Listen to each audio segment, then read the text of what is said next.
My name is Emily Donastolis. I am from actually Petal.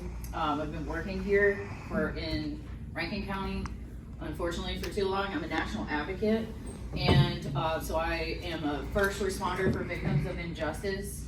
And so here, my name is Emily Donastolis, and here we have Austin Stubblefield. And your address? I'm actually a mayoral candidate right now for the city of Petal. And so when I met Austin, it was just, it's just been so alarming. Let me just quickly pass these out for you. Hold on. Bring those over here. Here you go. Hold on just a second. Let me address something to the board real quick. Ms. Escolas contacted our administrative staff and asked for permission to address the board with public comment. She was asked nicely, what do you intend to address? Ms. Escolas is not a Rankin County resident. So it was important to us to understand what is this about? What do you intend to address to the board? You're not a Rankin County resident. What should we expect? And so we were told, Samantha remind me, I believe you were told that she intended to speak on a matter of a public emergency or an emergency situation that involves the court system in Rankin County. So that's what I am expecting Ms. Escolas to address the board, something to do with a emergency situation in the court system in Rankin County, okay? So I am now looking at what you're intending to send to the board, to have the board look at. It's some kind of photos. That's Josh McCory. I understand who that is. Some kind of photos and some kind of, it looks like some type of newspaper article of some time, juvenile justice information exchange. I don't know. I'm not familiar with that organization. I don't know what this is, but it appears to be some sort of newsprint article from about 6.5 years ago. And a photograph that appears to depict our former Justice Court judge, who is now our youth court judge, and some other gentleman in a photo. If the board's okay, I'll hand these out.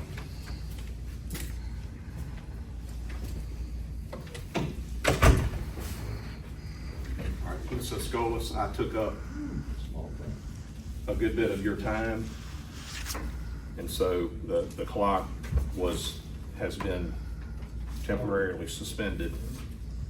You'll need to keep your comments to about 3 minutes. Go ahead.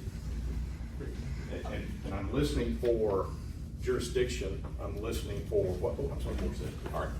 I'm listening for how this board has any legal jurisdiction or any authority to address whatever comments may be here. I'm listening for that.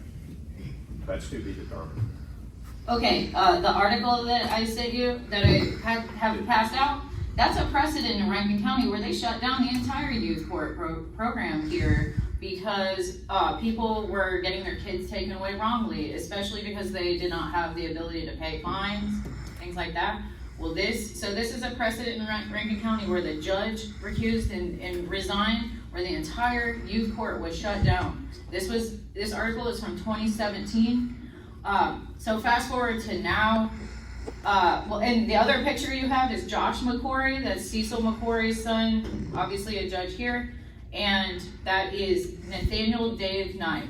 Okay. Ms. Escolas, can I interrupt, please? Yes. Gentlemen, the reference to shutting down a youth court is the former City of Pearl youth court that has not existed as a youth court for the better part of 7 years. Jay, when did that happen? Yeah. At least 7 years ago, the City of Pearl Youth Court, which is what Ms. Escolas is talking about, does not exist. All of the operations of what was the former City of Pearl, not Rankin County, City of Pearl Youth Court no longer exists. It is now housed along with every other municipality in Rankin County under the auspices of our county youth court system. It's now folded in.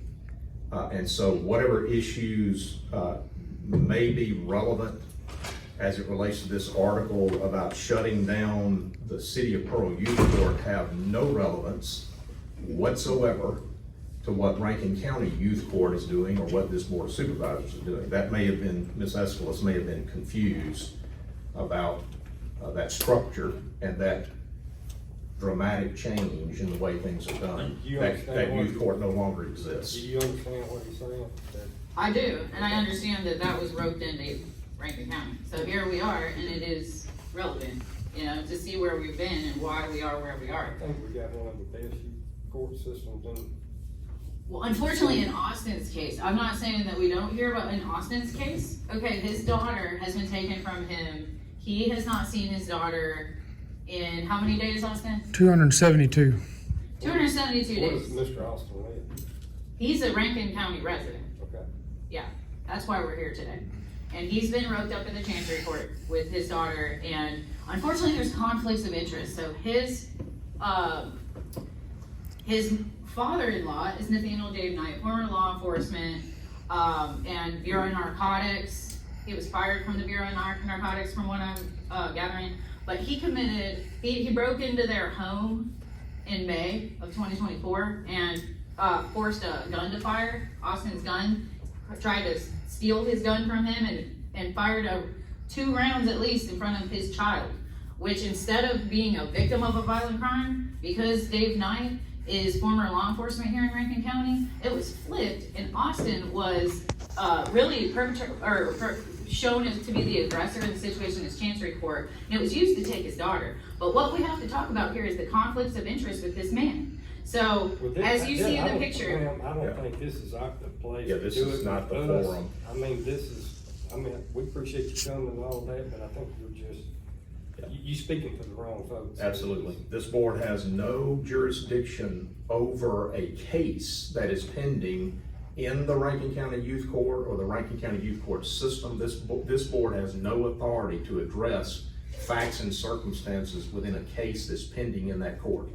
If this was a question, gentlemen, about the structure of the court, the funding of the court, the courthouse that we have provided to our youth court system, the staffing requirements, the compensation or budget associated with that, that is a legal jurisdiction that this board can address.